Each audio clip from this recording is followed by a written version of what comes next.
So why didn't the dinosaur take over again 2 years ago by Paleo analysis? Hello, Adrian.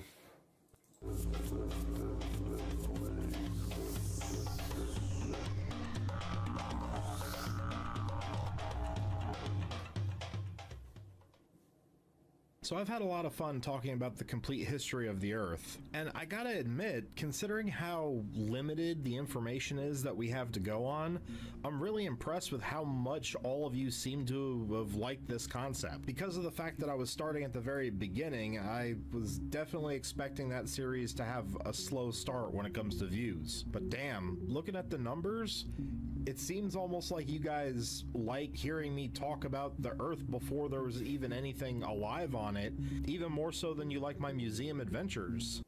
It is interesting. However, like I said in the very first video in that series, I don't plan to just keep making videos for the History of the Earth series every single week until it's done. I would probably be basically... I think I'll pass the intro since he's talking about this channel stuff. Let's go to the interesting part. As I've talked about before, the end of the Cretaceous is the most well-known mass extinction that has ever taken place. It's the one that came in the form of an asteroid striking the Yucatan Peninsula and ended the Mesozoic era. This would be the end of the line for over 3/4 of the biodiversity of the Earth at that time. The dinosaurs were the most noteworthy casualties, with 99% of the species in the clade Dinosauria being wiped out in a seemingly short period of time. In fact, if you look at the fossil layers, it looks almost like they died in an instant. What I mean by this is, in certain places around the world where there are rock layers dated to 66 million years ago, you will see a clear and noticeable band in the rock. This band is made of a layer of vaporized particles that came from an asteroid. And we know this because after testing the mineral composition of the layer, it was found to contain high levels of iridium. Iridium is a rare material here on Earth, but commonly found in asteroids. And what's even more interesting about this is the fact that below this layer, you can find dinosaur fossils, but above this layer, you don't find any dinosaur fossils at all. However, I did say 99% of the dinosaurs died. One group that obviously did pull through were the ancestors of all modern birds. But besides that, there were several other groups of animals that did make it. Other reptiles like snakes, lizards, and turtles all survived, as well as the previously mentioned crocodilians, and many different species of invertebrates, amphibians, and most importantly for us, the mammals. But the thing to remember was that no group of life forms was unaffected by this disaster. Every clade lost most or all of its largest and most dominant species, to the point where pretty much all of the animals that weighed over 100 pounds were gone. So basically when the asteroid hit, it was basically like hitting the reset button on the food web. The overwhelming... That's right, and for a long time I used to think that, like, from the way it was described, that it was like, you know, dropping an atomic bomb on the Earth, right? Like, everything died instantly, but it's not exactly that. It's more like, you know, the mass extinction was still over like quite a bit of time. As you know, the seas and the rivers and everything was boiling, and there was, you know, crazy smoke, ash, crazy weather stuff, and, you know, all of that. So it wasn't exactly as instant as I used to think when I was young. Dominance of a few groups had ended, and moving forward, the ones that remained would all be on an equal playing field in the struggle for survival. Extinction level disasters suck, but oftentimes what follows is an explosion in biodiversity. And we've talked about this. This is called adaptive radiation. It's what led to the wildly bizarre creatures of the Triassic, and then what allowed the diversification of the dinosaurs after they got wiped out. And I know that the common mindset has been that we mammals inherited the world from the ashes of the dinosaurs, and we were totally unopposed in our conquest. But the reality is actually way more complicated than that. As we enter the Paleocene, the different clades would all be on equal footing, and it really was anybody's game. And the winners of this game would be decided not by an extinction event that caused this power vacuum, but by the changes to the environment as different groups of animals radiated into different forms. And to be honest, the Earth actually seemed like it was going to remain under the control of the reptiles through the beginning of the Cenozoic, because as the world recovered from the impact, the world became drastically warmer and more humid. This was the type of environment that the Earth was like during the Carboniferous or the Jurassic.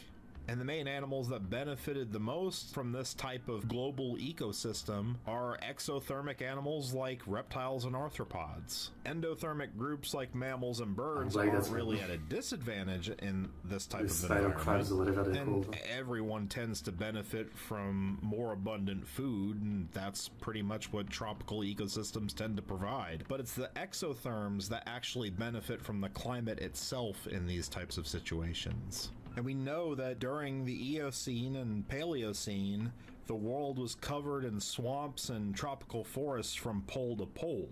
And as a result, that's why it would actually be the reptiles that were the first to grab control. Just 4 million years after every large animal on Earth died, we would see the biggest snake to ever exist evolve in South America, that being Titanoboa. And that's a monster that deserves its own video for sure.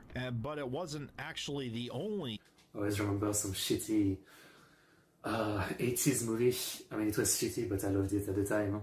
It was maybe just called Anaconda or something, and it was like some scientists going to the Amazon, and there was like a giant anaconda, I guess the size of the one in this time. The giant reptile from the Sarahan jungles of Paleocene Colombia. There was a giant turtle called Carbonomes and a multitude of massive 20-plus foot crocodilians. Now, all these animals shared their environment with each other as well as our still small underdog ancestors.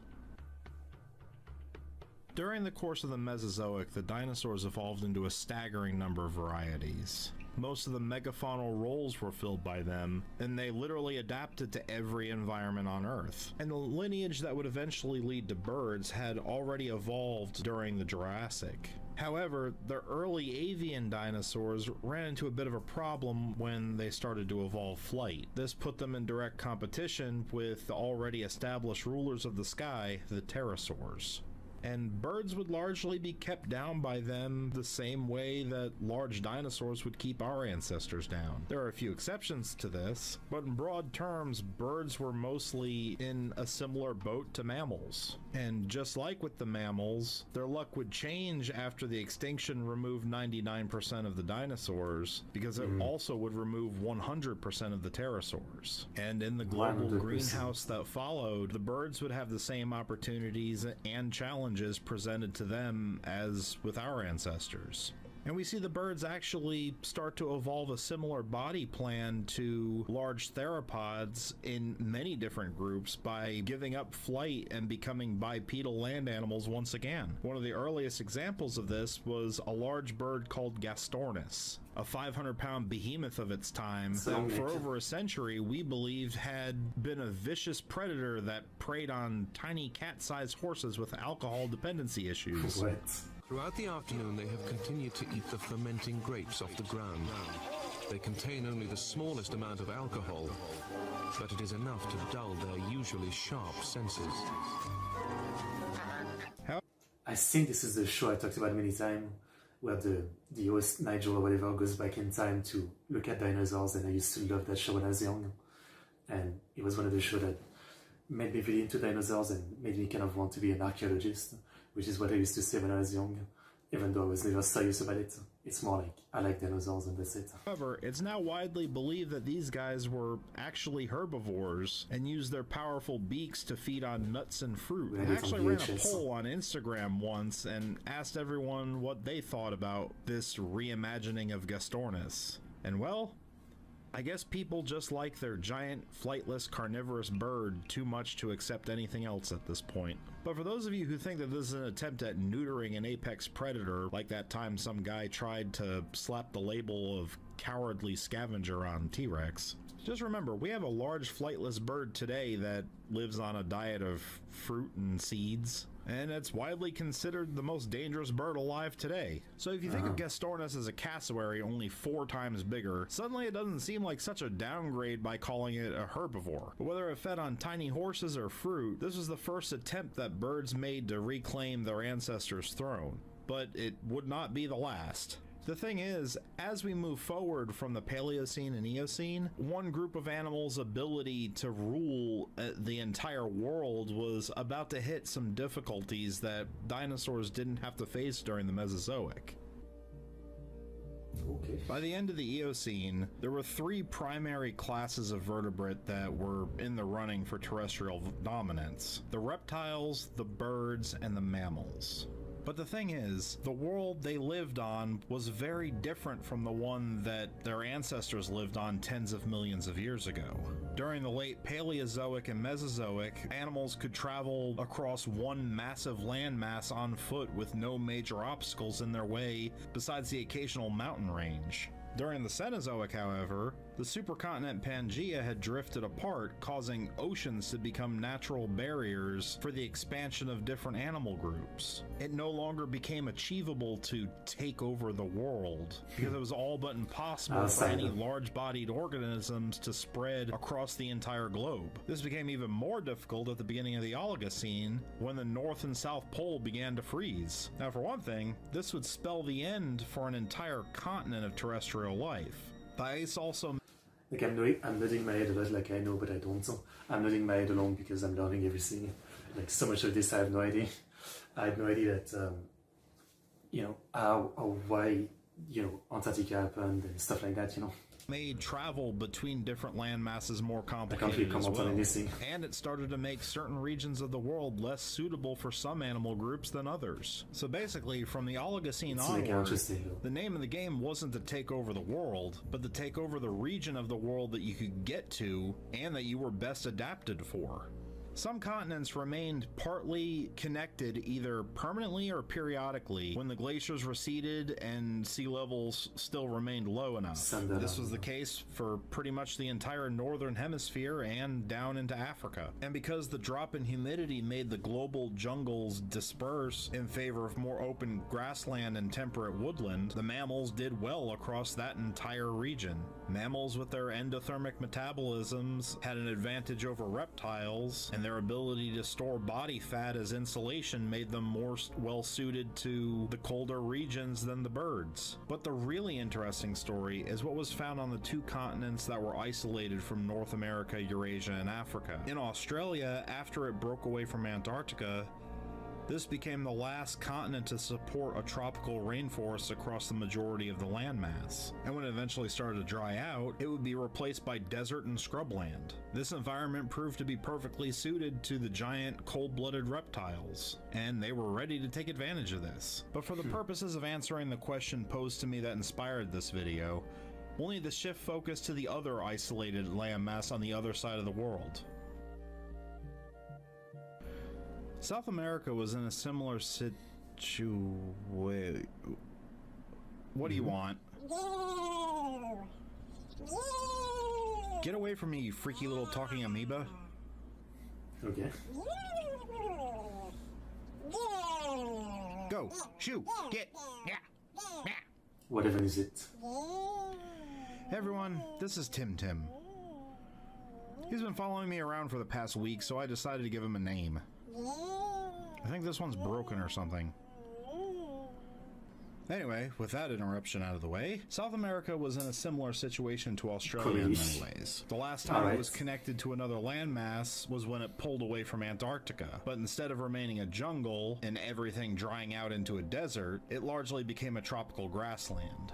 And I didn't mention this before, but there were still large mammals on both Australia and South America. But the dominance of the mammals wasn't as total on these continents because the climate and habitats didn't give them as big of an advantage as in the northern hemisphere. Here, the role of large herbivores would be filled by mammals like sloths, glyptodons, and strange ungulates like Toxodon and Macrochenia. But most of the carnivore roles were filled by a group of flightless birds called forest rockids, also known as terror birds. At a surface level, these birds bear a strong resemblance to the earlier flightless bird Gastornis. But like, in the same way that a Ford Pinto resembles a Lamborghini because they're both cars. Unlike with Gastornis, there is absolutely no question that these animals were active apex predators, with long legs that probably made them able to both run fast and kick like a horse, and a head like a battle axe with a hooked beak. They were basically a giant flightless bird of prey that could grow to several hundred pounds. So, in other words, a dinosaur. These guys would remain as the top predators of South America up until around 2 million years ago, when the isolation of this continent would come to an end. But that's a whole other story for another video at another time. I feel like I've said that a lot. So yeah, like I said, I could have just tried to answer this question in a reply to the comment, but I thought this would make a pretty great topic for a video. But the short answer is, dinosaurs did kinda try to re-evolve and regain dominance. And in some cases, for a while at least, they actually did. The problem was that because the continents weren't all connected like they were when the dinosaurs first spread out, it was much more difficult for any one class of animals to really rule the Cenozoic era. Mammals gained the best foothold across the north because they could still spread to 2/3 of the land, and they were more well adapted to the colder climate of the later Cenozoic. So I hope that gives a satisfactory answer to the question. I want to thank Nikolai Mishkin. I learned a lot. I'm sorry. I apologize if I just butchered your name, for providing me with it, and I encourage anyone to comment below with their questions. I can't guarantee every single... I have too many questions to ask questions. It do be like that. Alright, good video. Good video. As always, you know, I do enjoy watching the dinosaurs video, but there's not much I can comment on, so I don't know if it's like great for reaction, you know.